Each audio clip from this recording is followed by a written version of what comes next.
Hey guys, you're back with Juzzy Evo X, and today we're going to have a look at a product that is offered from SpeedCircuit.com.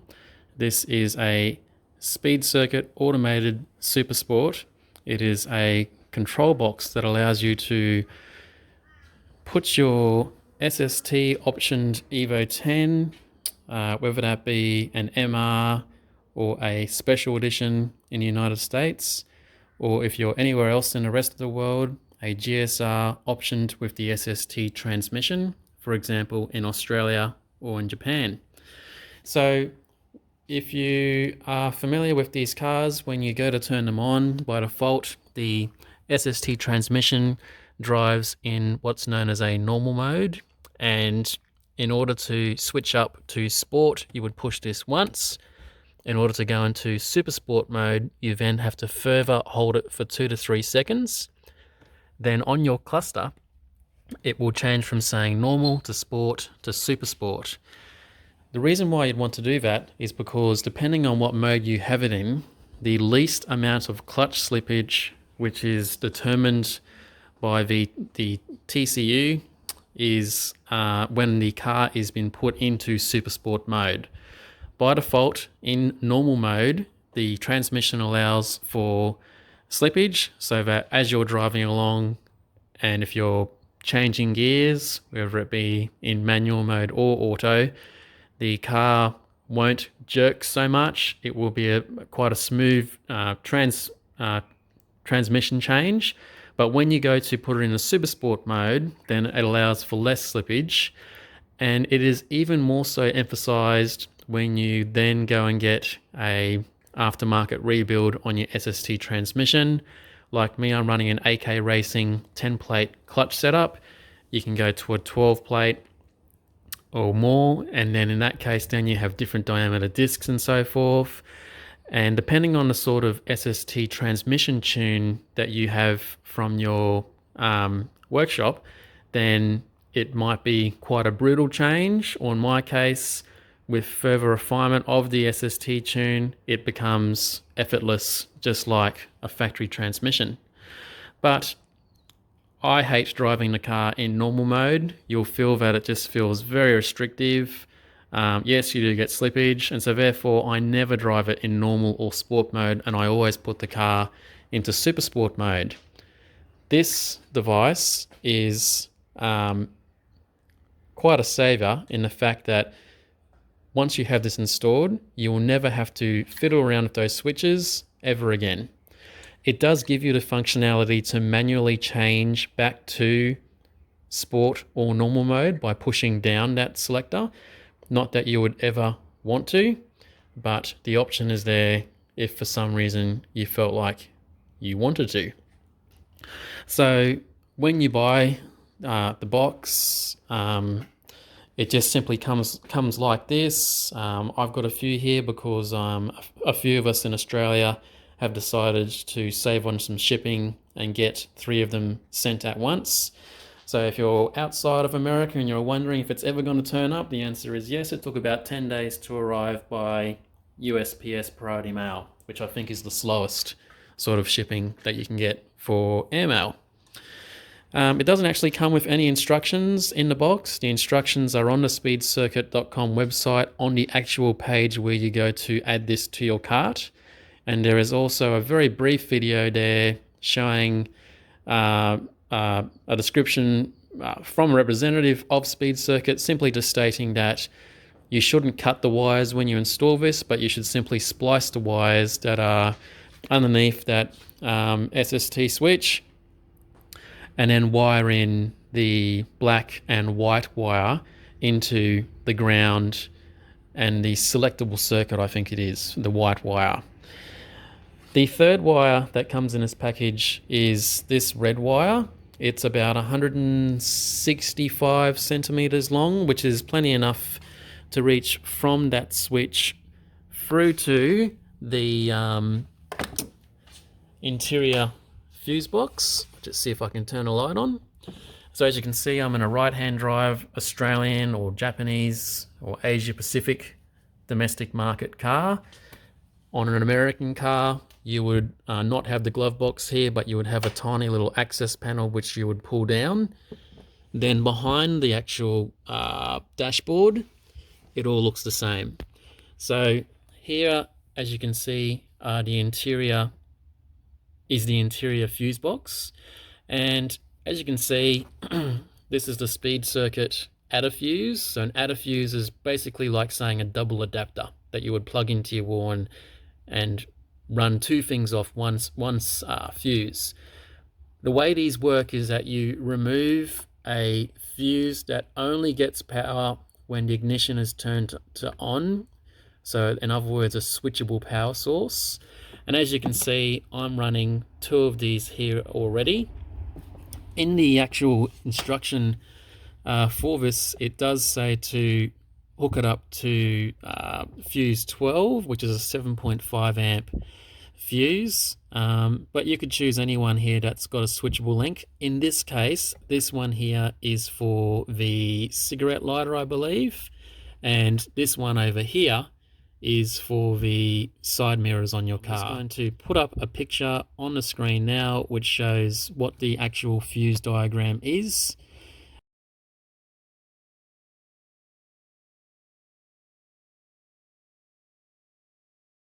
That's going to take care of supplying power to the control box. So as I said, there's about 165 centimeters of power cable to reach from there all the way underneath to this area. It should be more than enough. Then this is the actual control box. So it doesn't have any user interface, no buttons, no switches. It simply just has, my understanding is, two green lights inside. One which will show that it's getting power, and I guess the other light might be indicating that it's actually pushing the SST selector in an electronic fashion up into Super Sport mode. When this is installed, it all goes underneath this center console area, so it's out of view. You won't see any lights flashing, or it won't look non-factory. It'll look as neat as it is here. If you're wanting to see how to remove these parts, I've just uploaded a video, last few videos actually, just showing how I changed from an 08 model interior to this 2017 with the large cubby hole, etc., and the red stitching. So that video is there, but according to the instructions, which I'll just put up onto the page now,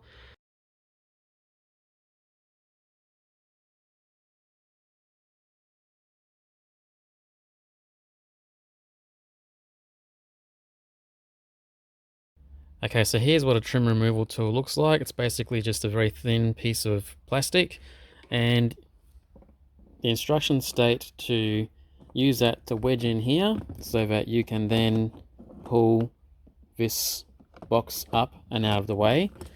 Now the reason why you want to do that is because you want to have some leverage to put your hand here and pull this back. The only thing is though is that you can't actually remove this shifter until you've got this part moved back a bit. In order to do that, then back here you'll probably have two 10mm bolts. I've just changed them to hexes because I want it to sit flush and flat down, but I'd recommend undoing these two bolts. Then once you do that, you'll be able to pull this back. This won't actually come back at the moment because those bolts are here at the back of this whole center console area. So I'll remove those two bolts and then I'll come back to showing you what it looks like once you pull this part back. Okay, so now that I've removed those two 10mm bolts from that area, or 10 bolts depending on what you've got, that's now enabled me to be able to pull this center part back. Just enough so that these parts separate here, and then that enables you, so it's separate on both sides, as you can see there. Alright guys, so I was able to use a trim removal tool to pry underneath here, and at the same time I was pulling back this back section. as you can see, that's the lip. So I don't know if that's hard to see, but sorry, it's a bit dusty. I should wipe that down. But that clips underneath this part here, and that's what actually prevents you from getting this shifter to actually come up. You definitely have the car turned off, disconnect the negative battery terminal of your car so that there's no power at all.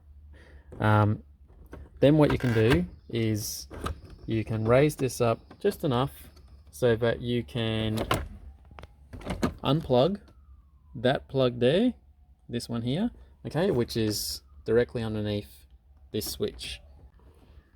Okay, so I've managed to push the little release tab on here and then pull that plug straight down. So the black wire on the control box is ground. Cool, so that's what black normally is for in most wiring diagrams. And the white wire is the signal wire. Now, the black wire simply has to join into the brown with blue stripe wire there, and then this white wire from the control box connects into the red wire. So they're the only two that you need to splice into. Now in the instructions in bold, it says don't cut these wires, simply splice into them. Now there's not much actual room here, and I don't want to splice these wires right next to each other and then have them short each other out, and who knows what happens then. This wiring here is actually considerably thicker. It's probably, you know, equal to 2 of these wires thickness strands on the actual OEM plug. So they're not exactly the same, but we'll make it work. Alright guys, so as you can see, I have plugged in the adder fuse here. I've taken out the 10 amp fuse that was in this spot and plugged it into the double adapter here. I then simply traced the wiring harness that the guys at AK Racing have used to make sure that when the glove box closes, it doesn't foul in any way. So it's zip tied to the exact same loom, comes down. I undid the screw for here so that I could just get my hand underneath to run the red cable down the side here. And then I was able to push the blue box just up through here and then pull it up through the top. So here it is dangling outside here, so that I can just make sure that the green lights turn on and I can see it shifting and get that on video for you guys. So I've cut off a little bit of the wire sheathing so that I've got probably about 1 centimeter or 1.5 centimeters of wire to actually coil around the factory loom, which I have just, as you can see, peeled back the red and peeled back the brown and blue wires. Alright, so as you can see, I've just simply wound that around the factory loom. Same thing goes for this side. I'm now going to heat up the solder and just put a dab on each one so I know it's secure. Alright, so I just come around to the back of the car and I am just connecting my negative back on. That's an isolator switch, just in case you've never seen one before. So I have plugged the white plug back in. I have not covered up anything at this point in time, but as you can see, the wires aren't touching anything else. It's just simply just a test before I solder and wrap up those wires. Alright guys, now according to the instructions from SpeedCircuit, it has a question mark after stating that you should connect it into fuse number 12, which is actually a 7.5 amp for the instruments. So 12 is actually located here, and in my car I've got an adder fuse in 13 and in 16, and when I connect the adder fuse into 12 and remove 13 and 16, it simply is not working for me. It's not lighting up. When I plug it into 13, which is a cigarette lighter, it works and goes straight to Super Sport, no problems.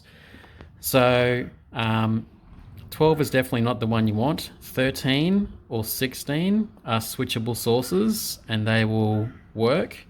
I'd put it in a 13 by default. Because I was out of space, I tried putting it into 3, which is rear fog lamps, which I don't have. 5, which just says optional. And I tried 20... What do we got here? 22, which was heated door mirror. All of those aren't, I don't have in my car. Then I tried 17, thinking that four-wheel drive system would only work or engage when the car's turned to on. Didn't work either. So what I found is that I could actually double up on number 13 by removing a fuse and putting the second adder fuse in there. In my setup, 13 only runs my boost gauge and it's not lit up. So I'm drawing hardly anything from there. So to give you an idea of what exactly that looks like, if you have a look here, this one is actually 13. I'll just tap the light on. That one's actually 13, and it might be a bit hard to see, but I've got one adder fuse into that slot, and then I've simply put the second fuse into one of the slots on the first one, which I've checked with my mechanic, and he said that's fine, because it's only a low drawn fuse. So as you can see, I've got the 2 amp fuse that comes with the SST SpeedCircuit device, and then I've got the 15 amp, which was originally in that slot, and that 15 amp is for the cigarette lighter. So that's fine. So to give you an idea of how that works now, as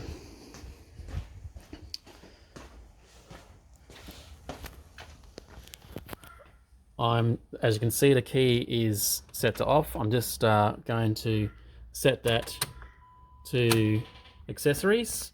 As you can see, it goes straight to sport and then waits the 1 or 2 seconds like normal, and it goes straight to super sport as if you were holding it down for the second time. So that's fine. As you can see here, there's just the 1 green light on to indicate that it's got power. Now I'm just going to turn the car off again, and I'm just going to keep the camera here because it says in the instructions a second green light will come on when you turn the car on to indicate that it's changing gears. So as you can see, there's the second light. It's now saying Super Sport on a dash, and then you can see there that it's just gone back to the 1 light. Alright guys, now I couldn't actually hold the phone, of course, whilst I did the joins, join them up here. But what I've done is I've actually taped over the joins so that it's got no potential of, I don't know, earthing on a frame underneath, or bolts, or who knows what, or most importantly, not earthing against each other. So I'll be able to put all of that back in together now. Alright, so it's back together now, and yeah, nice and neat, everything's back, no fitment concerns, all looks normal. So there you go, goes to sport, then the super sport. Perfect. Just to show what happens when, see if I can get that in the frame. No, just to show what happens, you can press down and it goes to sport, down again and it goes to normal. You can press up, it goes to sport manually, and then you can press it for 2 seconds and it goes to super sport. So that's perfectly fine. So I can turn the car to off, says goodbye, put the car back on, sport, super sport. That's fantastic. So I'll give it a start now. Cold start E85.